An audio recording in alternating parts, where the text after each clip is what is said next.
This is a podcast from Rep Sounds, from Dundee Rep and Scottish Dance Theatre. Hello everyone, welcome to Rep Sounds. My name is Andrew Panton. I'm Artistic Director here at Dundee Rep. This morning we're recording episode 21 of our podcast series, Rep Sounds. This is actually the first time we have filmed it. So I'm here with some amazing members of our Glass Menagerie cast. So maybe we could just go around and introduce ourselves. Maybe just say your name, the character you're playing, and maybe just one thing about how you're feeling today. Mm-hmm. Let's start at this end, Sara. Yeah. Hello. My name's Sara Stewart, and I am playing Amanda Wingfield, who's the sort of matriarch of the story. And today I am feeling grateful for my coffee. Hi, I'm Declan, Spaine. I'm playing Jim O'Connor, or the Gentleman Caller, who is the character that Tom invites over to dinner to meet Laura, unbeknownst to Jim. And I'm feeling good today. Yeah, very ready for the day. Had a nice week. It's been busy, but yeah, I'm good. Yeah. Great. Thanks, Dick. My name is Amy Conachan, and I play Laura Wingfield. She is the daughter in our story, and Amanda is trying to find her a man. Today I feel really good. I'm excited to do my first ever filmed podcast. Is it? I think it might be mine as well. It's very Yeah. exciting to be It's sharing definitely that. mine. Yeah. We are all filmed podcast Newbies. virgins this morning, We so are, it's yeah. very exciting to be going on this journey together. Declan's done one before. Of course he has. Declan looks like he would have done one before. Yeah. Declan's had a shave today, actually. Yes. He's cleaned up for it. You're looking very Yes. sprightly. You've come Yeah. in character. Yeah. Honestly, yeah. Yeah. I was You're loving very unkempt yesterday, so I thought I'd have a little shave for the cameras. It looks good. I like the tash. Yeah, it's kind of like Period. yeah. I was looking Clark at a Gable.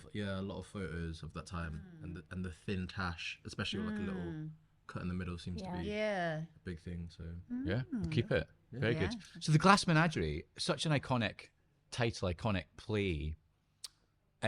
It's a play that I think I first read when I was at high school, and then since I've been kind of more of a grown up and interested in kind of professional theatre, and then directing, it's a play that I've wanted to direct for years actually. So it's such a privilege to be working on this with such an exceptional cast, I have to say. I'm not just saying that because you're here. I say that to anyone who will listen. I'd be interested to know maybe your first associations with the play, when you first kind of knew about it, and any resonances with it. I'd like to go. Well, I think I did it in school as well. It was like third year English at the time when you're kind of forced to study something. Yeah. And I probably at the time didn't appreciate it because you're just in class, you're going from class to class, and it's just not, you don't have that focus on it. And then I did scenes from it for a theatre school that I went to when I was a teenager. And I remember really loving it then. And I've had a long time of not really thinking about it. It's not been in my ether. And then when this came along, I thought, oh my God, that really could be a dream come true. It's kind of a dream that I didn't know I had. It's weird.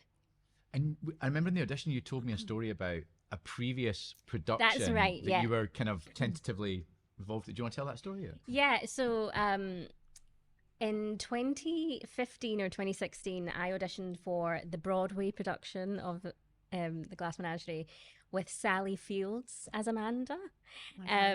And I didn't get it, obviously, but I got quite far. And I remember really wanting that.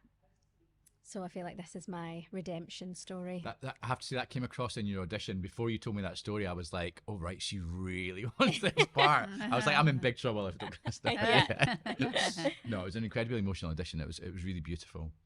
And Sara, we spoke a bit because part of your kind of cultural family upbringing resonates with the part of the world that Tenesee Williams grew up in, and doesn't it? Yeah, my dad's family were from the South in America, so I've still got an aunt there in South Carolina.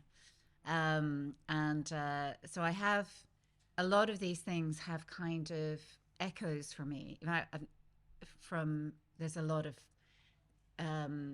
importance placed on manners and etiquette and table manners and all the rest of it, but also charm. And which comes about in the play. We talk about charm. Yeah, talk about charm a lot. And it's lovely in a way because in a sort of weird roundabout way, I sort of feel like I'm getting to know my ancestors through playing Amanda. Do you know what I mean? Like giving voice to a part of my past, I suppose. I know that when I was trying to think when you said that, when did I first read it? And I think it was probably research when I was doing the 2-character play by Tennessee Williams, because the character of the sister, Tennessee Williams' sister, crops up in that as well as in this. And I was probably doing some research. And I remember at the time, I thought Amanda was a monster. And now, I don't know what it says about me, but when I read it, I had a lot of sympathy for her, actually, and the predicament she's in. And I suppose having been a single mum myself and having raised 2 kids, and, you know, when you're in the arts, it's never stable and things can be hand to mouth. So I admired her tenacity and her survival instinct. That's what I got as well. So I first came across Tennessee Williams when I was in drama school, kind of at a similar time when I found out about August Wilson. So kind of like these 2 very great American writers that wrote very beautiful stories about relationships. So I knew of it, but we didn't get to study it. Like, it was like 2 halves of the year, and we did Hedda Gabler. So yeah, when this came up, I think during lockdown, I actually read the play, just because there was nothing to do. I read a lot of like just old classic plays, you know, trying to just brush up on acting stuff and be like, how can I be better, you know? And then when we spoke during Make It Happen, I read the play over the weekend, and for me, I saw so many similarities between Amanda and Tom, like the same as me and my mum. Like, we have a really great relationship now, but it was like difficult growing up. Like, she was essentially a single mum as well. Like, my parents split up when I was 13. My dad was still around, but I lived with my mum. And I think, I don't know, just growing up as a man, getting to those like formative years of 16, 17, 18 can be quite competitive with your mum. And I had a lot of, I guess, love for Amanda and her story, and how I think ultimately like everything comes out of love. That was my opinion of when I read it, is like all she wants is for her kids to succeed and have a good life. Like, she is so selfless, although her methods may come across selfishly.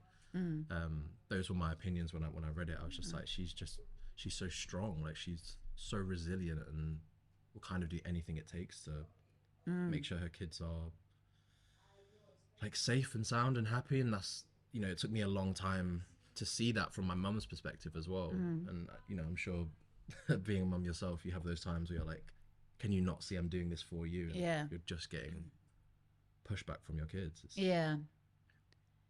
I mean, having said that, she is bloody annoying. 100%, yeah. There's also a lot of comedy in the play. A lot of comedy. It deals with I think some so. dark themes, but it's really funny. I think it's hilarious. Yeah, it's really I'm slightly worried that it's too funny. Like, I'm going to be, because everything is, it's that thing where tragedy and comedy are so intertwined, aren't they? Of course. And the kind of ridiculousness of life, and the pain of life, and the striving, and the all of that. Desperation is always flirting with, you know, the comic. Yeah.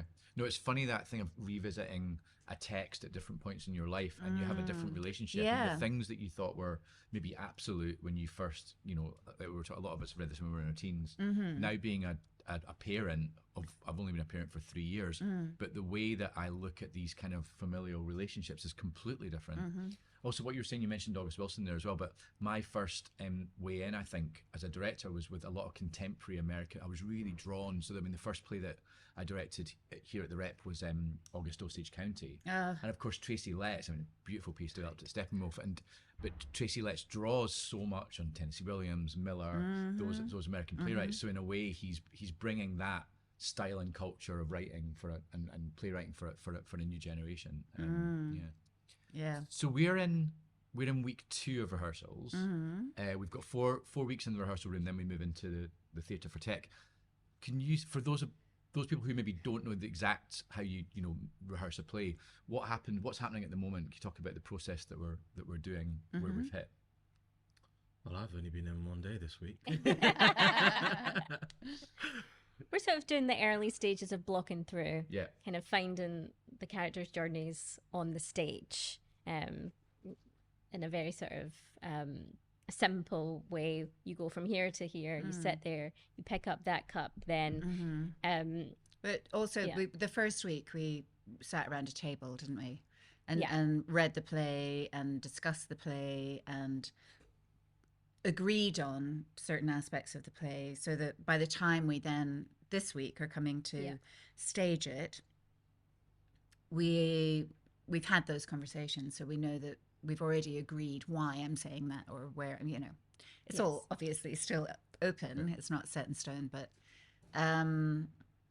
because a lot of it's just logistics, isn't it? It's like, oh, but if I stand here in 2 seconds, I'm going to have to walk on from there because there's a blackout. So maybe I should stand here. And why would I come here? And it's just sort of nuts and bolts, isn't it? Yeah. There's an element of that. And I think you're right to say that in the first week you have to make some decisions, and some of those decisions are individual, aren't they? In terms of this is my character, this is my character's backstory. But with a relationship drama like this, a lot of those decisions we have to make together, don't we? Because if you decide, on one backstory that conflicts with something else, we don't have a cohesive whole.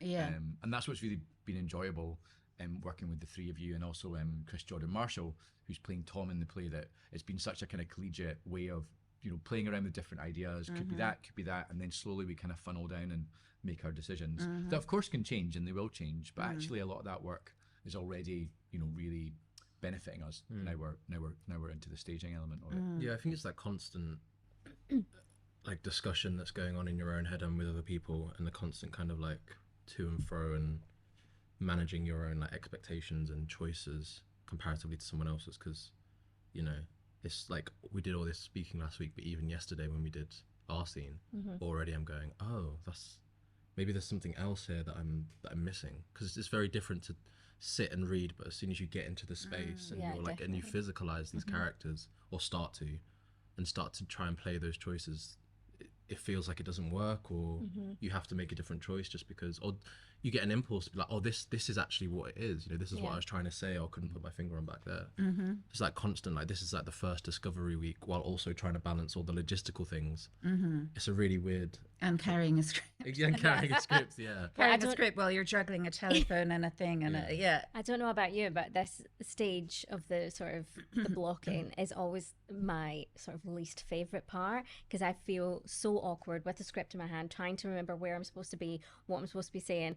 It's always my hardest it's week. this, Yeah. isn't it? Yeah. I love this part. Do you? Yeah, I just think it's so like, I think because there's so much going on, it's that like ridiculousness of life. Like I have moments where I'm like, this is a mental job to be doing. Like when I'm like, I've got a script and I've got like a cigarette in my ear and a cigarette in my mouth, and then I'm trying to get a match out, and then it's like you're trying to talk to someone else. I'm like, you can just kind of throw everything out at this point. Like you're really just seeing what sticks and what doesn't. Oh, so you like the freedom I of like it. the freedom of it and the kind of chaotic nature, because if something does stick the next week, then it really was like a good impulse to take in a weird way. And it's in that way it's quite a freeing production, because it's not one of those shows that we had to make loads of decisions 6 months ago before we even got together.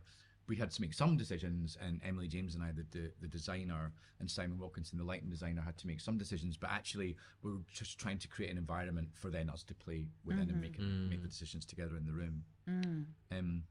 It's a memory play, isn't it? It's there's different terms you can use. Some people would say kind of magic realism moments and things. It's not naturalism, it's not kitchen sink, is it? Although it's a kind of very naturalistic environment, an apartment. The treatment of it from Tenesee Williams, and he talks about it being a memory play, and of course we also know that a lot of it draws on Williams' own life and experience. What do those elements do when you're approaching it as an actor? So is there a different way you approach a piece like this than you might do an episode of Hollyoaks? We were just talking about that the other day. When you're just playing a real person in a real environment. So a different way you think about it. I mean, yeah, for me, it's just process is always changing. I think it differs from job to job, but there are certain things that I will do every single job. What are they? Talk about Just like reading the play for a start. that. Yeah, good start. Reading what you're doing. Yeah. For me, like writing all the facts about a character, like the basic 4 questions, like all the facts about the character, everything the character says about themselves, everything the character says about another person, and everything others say about the character. Like I'll do that for every single show I'm in. So there are things that are very like specific, sort of detective work. 100%. Like what's the writer given me exactly? that is there Yeah. definitely about this character that I Yeah. can't ignore. Yeah, and then you start to see the common themes and things you might because you read it in almost like a non-linear way and you kind of skip sections. You start to see like little patterns that emerge and these weird little characteristics that you may not have seen before. But again, with something that is non-realistic in a big sense, you know, you have to take a bit of license with it as well. And you know, you're not acting for a camera that's like here in your face. You're playing to the back of a theatre, which is you always got to have that in mind. And we've talked a lot about Tom, the kind of central character who talks to the audience in direct address in the kind of meta world. We've talked about him being an unreliable narrator, that we can't necessarily trust everything that he's presenting to us. So we know that he's retelling the story from a point in the future. He's telling us his version of the story. And in some ways, I spoke about this at the beginning, I'm interested in the fact that not all of it's linear. He might present it as fairly linear, but I think he's grabbing memories and moments from different places to possibly present a version of events that show him in a positive light. Well, but they don't really. I think he's quite fair actually about that, and it's interesting that he says, "Look, I'm telling this story, but it's very subjective. This is my version of the story." Because we did talk about when we were around the table how everyone has unreliable memories, you know, and that when we, at the end of this podcast, get up and go off to the rehearsal room, if I was to ask each of you to retell what happened at the podcast, we might have 4 completely different versions. Yeah. And you could have 4 completely different versions of the Glass Menagerie. You could see it through Amanda's eyes, you could see it through Laura's eyes, and you could see it through Jim's eyes, and there would be different stories because everyone's the hero of their own piece. And he's made himself the hero of the piece, hasn't he? But he's definitely a flawed hero. I don't think he's trying to make out that he's completely squeaky clean. No, certainly not. I suppose he's also, something we've been talking about is why is he telling the story? Yes. Why does he need to do it, and why now? What does he need? Is it catharsis? Has there been a trigger for him in his future life to want to retell the story? Some sort of guilt, doesn't it? Guilt's an interesting fuel, emotional fuel, isn't it? Yeah. Because it can be very dynamic. I think when we make choices like that aren't necessarily in the scripts, not written, they come from evidence that's there, or things that make a lot of sense in our human nature. So if we are talking about why Tom chose to tell the story now, we might all have different viewpoints on that, but they all make sense because of what we're told by Tenesee Williams and what we know about being a human being. And I think with the play, it can be a difficult one to pitch because it is a memory play and it's not necessarily realistic, but it is, a lot of the dialogue is written very naturally. Yeah. And they speak to each other like human beings. So yeah, I've found that a bit more tricky since we've been in the rehearsal room and rehearsing the scenes than I thought it would be, because I thought it would just flow out, but it's weird to be pitched that, to get that idea that it's not realistic but we're talking to each other like we are. But I think that I love the way the production's, you know, painting the picture in that we're having these unreal elements in between the kind of realistic scenes. So there's a kind of like dance-like quality or kind of miming, or some of the lighting gets really MGM. Love that. And, you know, so that we're constantly there's a kind of stylized element to it. But then I would hope that once we're in the scene, people aren't, removed or objective about it, that it then becomes a kind of involving realistic moment, and then we're out again, and then we're into another one. It's quite filmic, actually, isn't Well, it? I feel Filmic, like and you have those moments of palette cleanse. I always think of it as kind of like a palette Yeah, cleanse nice. between that. So using music and movement to allow us to use, as an audience member, I love that because it uses a different part of your brain and your emotions, and you go, oh, you can swirl around, and then you can drop the audience back into a scene again. Yeah. And for me, that's when I'm most satisfied as an audience member. Yeah. Well, I think to speak, just to carry on both of your points, is you spoke about your kind of like these very stylized moments, and then we're back in, and you spoke about like not knowing where to pitch that. But I think that's what makes these great writers so great, is they kind of encapsulate human existence. Like, we are stylized as humans, we're like the way we dress sometimes. Do you know what I mean? It's just that there are things which are non-realistic about us, but also are very realistic. And I think that was so fascinating, because for me, like, the why is kind of like the amount of times I'll think about a memory or I'll think about a situation, and I don't really know why I'm thinking about it, but I'll deeply go in and be like, why did I do that? Or really go into it. I think it's just, he's managed to capture that element of people being nostalgic, or people really, really thinking about a situation and stylizing it in a way and being like, oh, this happened, and then maybe did that. I mean, if it was like those sort of sound graphs, like if you look back at your past, it's not like an even objective, is it? It does go like this, doesn't it? And there are these standout moments that are memories that are technicolor, and the rest of it's all a bit of a jumble and grey and all the rest of it. And it's a little bit like he's done that. He's just, this is the emotional shape that I remember. I like that idea of a graph of your life. Yeah, that's interesting. We've spoken about movement, we've spoken about music. Declan, you're involved in the musical language, I suppose we could call that. Do you want to talk a little bit about that? Yeah. I mean, it's early days. It's really early in terms days. of the ambition of what we're trying to do. So I'm working with Ruben. It's Ruben Joseph, isn't it? Yeah, Ruben Joseph. And just initially, our kind of ideas have been to stay in that kind of bluesy, folky world, stay in that 1930s era. And I think he's writing pieces, one, that comment on what's been happening in the show, and to also create a background. And we've talked a bit about underscoring certain scenes and certain moments, and this idea of Jim being in the space, playing guitar, playing music, singing, which is not, he's not necessarily in the, like, we kind of spoke the other day about if essentially like Jim was in his own apartment, in his own place, and he was just playing music, and that was just happening to feed into what was happening on stage as well. But like Tennessee talks about these like hive mind apartment blocks and these flats which are stacked on top of each other. You can kind of, for me, it makes a lot of sense that you would hear drifts of music from elsewhere, like you hear the drift of music from where is it from? The Paradise Dance Hall. Yeah, from the dance hall. And I think it's just really interesting to have those like feeding in of the outside world. And again, like Tennessee talks about, like, Jim is an emissary from the real world. He's like the most realistic character, and that being rooted in reality of, like, he is able to kind of bring a social comment of the time into certain scenes through music. It sounds a lot more complex than it is. It's just me playing guitar and music.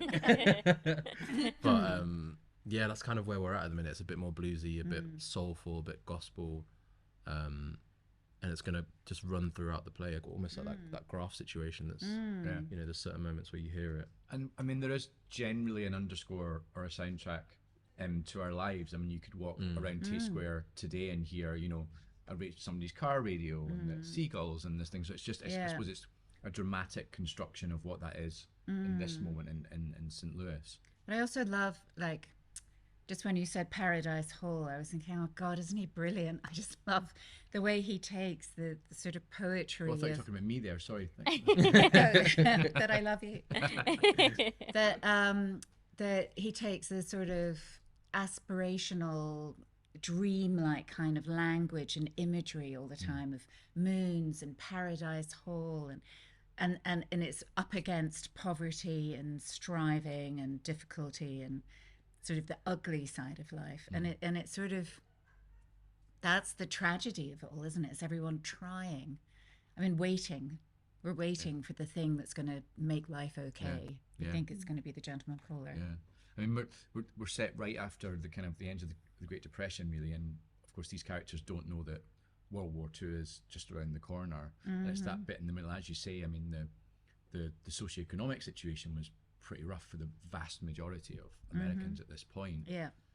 Jim certainly has his sights set on the future and thing. But we talked a little bit. There's a lot of racist language in the play. There's very ableist language in the play.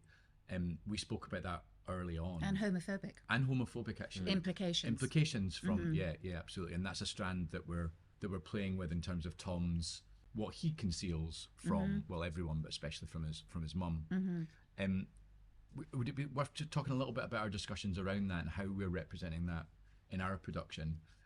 Because in our production, the gentleman caller, Jim, is a black man at a time when he would have had very particular challenges, and certainly being so driven.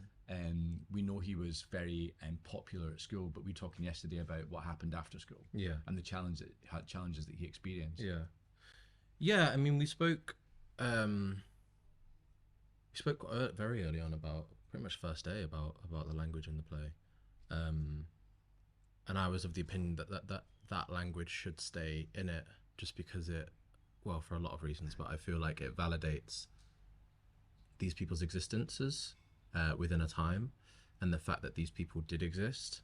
I think it's very easy sometimes to want to retroactively correct history, and because we are a lot more well, I'd say the majority are like a lot more educated now.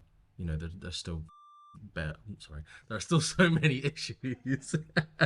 No, not to swear, sorry guys. There are so many issues. So the passion was coming through what you were saying.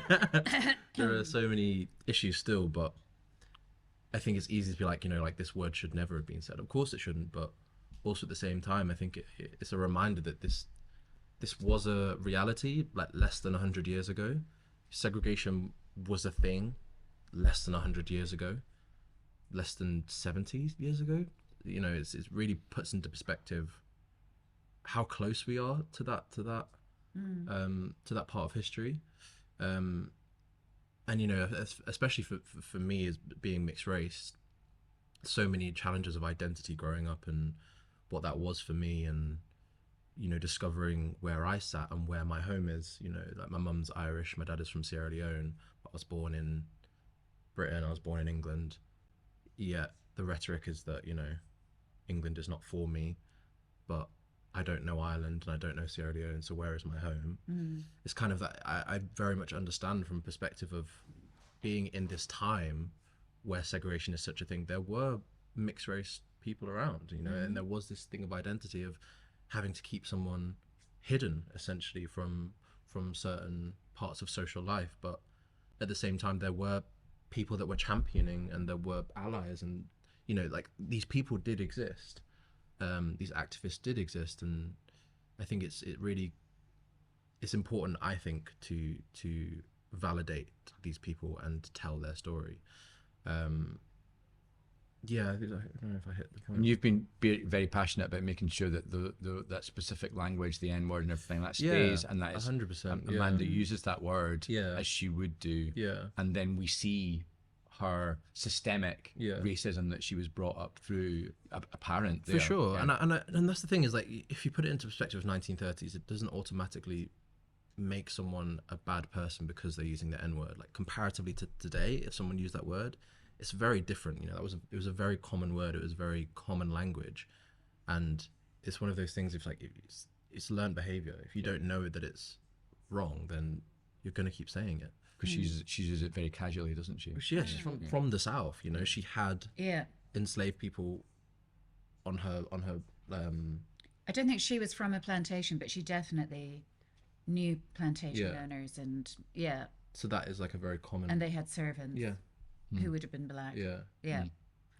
I mean, it was interesting, wasn't it? Because I really struggled with using that language, and I was advocating changing that word in particular. having heard and having had the discussion in the room, I absolutely agree with you now. And I think, that it's a really interesting, it ups the ante as well dramatically in the play to have someone from the segregated South in the past, and she is stuck in the past, being thrust into an unsegregated state and interacting in a new way with people, and I mean it's much more interesting, dramatic choice, isn't it? And it's not ducking, as you say, the truth of the time. No, and just as it's provoked a lot of discussion in the rehearsal room, we imagine it will provoke a lot of discussion in our audiences as well, and that's what we want. We want these things to be being discussed. Yeah, I think, exactly. if you look at I mean now, especially like the amount of, with like the far right really like rearing its head at the minute, reform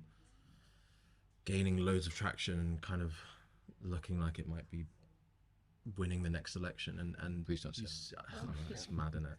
The open racism that you are seeing happening on social media, it still exists, and it is still very much here today. And I think it's a great reminder that we're not far from it, and that And actually, you're right, because my sort of liberal instinct in a way is to, shut things, unpleasant things down. And it's much better to keep things open and to look at the ugly things and to talk about them and to have, debate. I mean, that where are we without debate? I mean, we cannot shut that down. And it's much better than cancel culture and trying to go, you can't say this, you mustn't do that, you mustn't. We have to all be able to talk. Yeah. I mean, Amanda in the play, because Laura is written she has a kind of non-specific physical disability, and she's very much based on, in some ways, Tennessee Williams' sister, isn't she? Amy, you're a wheelchair user, and you were very specific with me when we were designing the show. You were like, make sure that we don't modify the set, don't make it easy for me. I mean, it has to be possible for you as an actor, but as the character of Laura, you wanted to see you struggle a bit with moving around, because in the 30s there wouldn't have been any modification. How's that process been for you playing this character? I know it's a character that's very close to you as well. Yeah, I mean, I was very keen on that, because I mean, in the script there is a lot of sort of physical stage directions written that she does this, and obviously some of them are possible and some of them aren't, because in the past, historically, Laura wouldn't have been probably as disabled as me.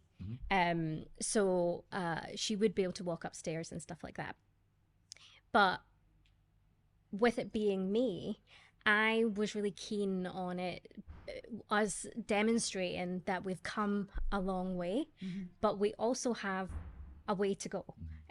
Because with regards to access within the world now, in the 1930s, I would not have been able to live this big, full, wonderful life that I have. But we're still not 100% there. And I didn't think it was realistic or demonstrative of the time if we had a ramp in the apartment, because they just wouldn't have thought about it in that way. They didn't have disability rights like we do now. Disabled people weren't integrated into society anywhere near like they are now. So it just wouldn't have been a thought process. So I was keen on, let's have steps, but I still have to be able to do it, because that's realistic in itself. Because they wouldn't have, she wouldn't do that action if she couldn't do it. So yeah, I just think for the time it was important, but also for my what I want to do as an actor, portraying a character like this, it was important for me to show the struggle, but also the ability. If that makes sense. Absolutely. And it's been such a key part of the process, you feeding into design decisions. Like on the first day we were in the workshop, and we were modifying things to go, that's possible, that's not, but that's what we need to see Laura struggling to do within that. And there's a lot of ableist language in the play. A lot of it comes from Amanda to her daughter. And there's moments where words like cripple are used, and then there's also words where Amanda wants to brush it under the carpet because it suits her better. How does that feel, and how does that story being told now, how does that resonate with you as a wheelchair user? Again, I think the word cripple is very of its time, and we wouldn't really ever use that now. And if I hear people use it, it's usually other disabled people saying it as a joke. So kind of owning that language, that inappropriate language. But in a jokey way, not in a like we're going to use that word, we're going to own it. But I suppose that the ableist language isn't quite as severe as the racist language, but it's still, I think it will still resonate with people that, well, we don't use that word. And with regards to the brushing things under the carpet, for me, it's funny because I actually find it quite sweet when she does it.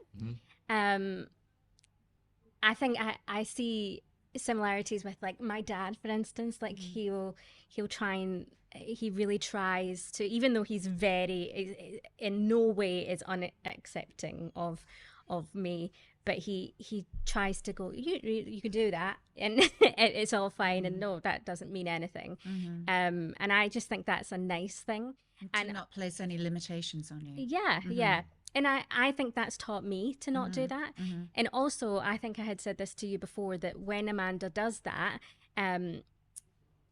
I think it brings the lightness to it. Because I think in the past, if it had been someone who could get up and walk around with obviously a little bit of difficulty, but they could do that, it makes more sense, the line. But to me, it's so obvious, because she says, doesn't she, hardly noticeable. But to me, it is very noticeable with me. And I think that brings the lightness to something. Like if I was in the audience, I would laugh at that. And I think there's so much heaviness within the play, even regarding disability, that's a little bit of light in the darkness of that. It'll be interesting to see how audiences react to these kind of moments. Yeah, it will. If they feel they have permission to, for example, laugh, or whether they feel that is taboo. I suppose we won't know that until we get. Well, I've done plays in the past that have explored themes of disability within comedy, and there is always Wendy Hoos was a big one, and there is always a kind of period at the beginning where they go and then they realize, oh, we're making it light, we're making it funny, we're making the joke.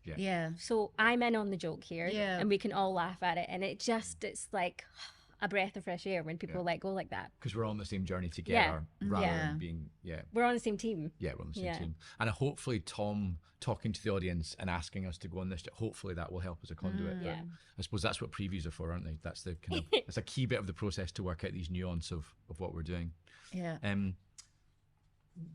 Maybe just as a kind of final thought, I wonder, the stage we're at now, what do you, we're all starting to imagine what the final production looks like. What would you like the audience to take away from our production of this play?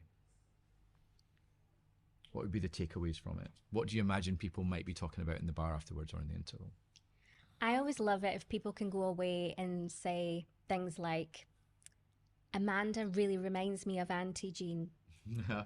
Or Jim, isn't he Cousin Billy? Like something like that. That you can see a reflection of your own life and the characters in the story that we're telling. I mean, families are families, aren't they? I mean, all of us can recognise some of the dynamics that are going on, for sure. Yeah, it's kind of the same. I struggled with this question the other day. I always struggle to think about what I want an audience to take away. I think I just get so like, it's not my job what they take away. So I'm like, I can't control it. You know, but I guess maybe the sense that I got when I first read the play that it's like, oh, this is such a family dynamic, and I think there's an element of wanting to hold a mirror up to those that come and watch it and allow them to interrogate parts of their lives that are quite uncomfortable, and the relationships which are uncomfortable, in a safe way where you can leave and it stays in the theatre. and you can kind of go, oh yeah, do you remember when we had an argument like that? And then, do you know what I mean? You can kind of, it's just that reminder that we're all human, and that, you know, I don't know, I feel like there is so much love in this play, like underneath it all. Yeah, that's lovely. There is so much love over the, you know, under the arguments and under the disagreements and the just the butting of heads and the different ways of approaching things, but it's everything's done out of love, and I think that's maybe what I would like people to take away, I guess. I guess, yeah, the tragedy is the misunderstandings and miscommunication, which is always present in life, isn't it? Yeah. I mean, I suppose I would, from a sort of socio-political point of view, obviously there's the human angle, which is overriding all that for me, but just to reflect on times now and how much have we come on, you know. I mean, it's interesting also there's also a lot of sexism in the play, so sexism that was of the time. So, you know, Amanda, the only future for a woman was to marry or be a secretary or be dependent on relatives. Women didn't really have their own agency at the time. And so it would be interesting maybe for people to just think about how much have we changed. It's almost 100 years, isn't it? 90 years on from the play. What would you like people to take away? I'm interested with a piece, all of what you've just said, all of what you've just said, but also with a piece like this, some people will come in with a real sense of the play, and I hope that we can give a fresh perspective to those people. And then whenever I'm making or directing or producing a play, especially here at the Rep, it's always about trying to snag that new audience, trying to give a new audience an in. So they may or may not know the title, they may or may not have been to the Rep or indeed theatre before, and that to me is that's the precious bit. And if they can find something that excites them in the liveness of telling the story. Yeah. You know, so it's not a museum piece. It becomes something really dynamic and relatable and moving and funny and all of that, resonant and vital. You know, that we tell this story now. I hope. Yeah, absolutely. Yeah. Well, we've come to the end of our podcast. Thank you so much for joining us today, Amy Conachan, Declan, Spaine, Sara, Stewart. It's been an absolute pleasure talking to you. The Glass Menagerie opens at Dundee Rep Theatre with previews starting on the 27th of September, running until the 18th of October, before continuing its tour to the Citizens Theatre in Glasgow between 21st and 25th of October, and then on to the Royal Lyceum in Edinburgh the 4th and 8th of November. Were you just thinking that sounds quite soon that we open? Yeah. It's all right. Anyway, if you want to find out if we actually finally make the show together, come and see us at Dundee Rep. Thank you. This is a podcast from Rep Sounds, from Dundee Rep and Scottish Dance Theatre.